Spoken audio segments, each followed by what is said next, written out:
গ্রামের রাস্তার ধারে একটা পুরনো গাছ, তার নিচে প্রতিদিন সকালেই বসে থাকে এক মানুষ, আলম মিয়া। কোনো দোকান নেই, নেই কোনো ঘর, শুধু একটা কাঠের চেয়ার, একটা আয়না গাছের গায়ে ঝুলে আছে, আর এক বাক্সের ওপরে কাঁচি, চিরুনি আর ব্লেড। এই খোলা জায়গাটাই তার সেলুন। মানুষ বলে আলম মিয়ার কাঁচিতে চুল কাটলে মনটা হালকা হয়ে যায়।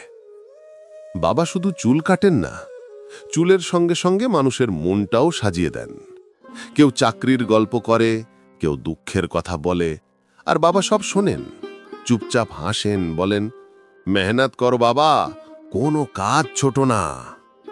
কিন্তু এখন সময় বদলে গেছে। শহরের চাকরি, নতুন পার্লার, সবাই ব্যস্ত, আর বাবার সেলুনে আসে কেবল কয়েকজন পুরনো মানুষ। আর সেই আলম মিয়ারই একটা ছেলে আছে, নাম রফিক। পড়াশোনা শেষ করেছে, কিন্তু চাকরি পায়নি। সারাদিন ঘোরাঘুরি করে। বাবার দিকে তাকিয়ে ভাবে, আমি এত পড়েও কিছু করতে পারলাম না, আর বাবাই খোলা রাস্তায় বসে প্রতিদিন পরিশ্রম করেন। একদিন বিকেলে রফিক দেখে রোদে চোখ কুচকে বাবা এখনো কাঁচি চালাচ্ছেন। রফিক কাছে গিয়ে বলে, বাবা, তোমার কষ্ট লাগে না? বাবা হাসলেন, ধীরে বললেন, না রে বাবা, এটা কষ্ট না, এই কাজই আমার গর্ব, আমার সম্মান। সেই রাতে রফিক ঘুমাতে পারল না।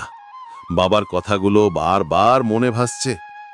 পরদিন সকালে মানুষ দেখে বাবার পাশে গাছের নিচে এখন আরও একটা চেয়ার।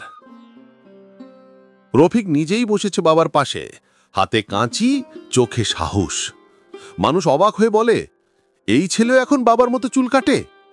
রফিক শান্তভাবে বলে, হ্যাঁ, আমি চাকরি পাইনি ঠিকই, কিন্তু আমি বেকার না।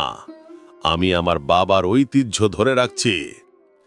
দিন যায়, গ্রামের মানুষ আবার সেই রাস্তায় আসে। কেউ চুল কাটতে, কেউ গল্প করতে, কেউ শুধু দেখতে বাবা ছেলে একসাথে কাজ করছে। সন্ধ্যের বাতাসে রোদ মিলিয়ে যায়। বাবা চুপচাপ বসে ছেলের দিকে তাকিয়ে হাসেন, চোখে জল, তবুও গর্বের ঝিলিক। বাবা বলে, দেখছো রফিক, ঘর না থাকলেও আকাশের নিচে জীবন চলে।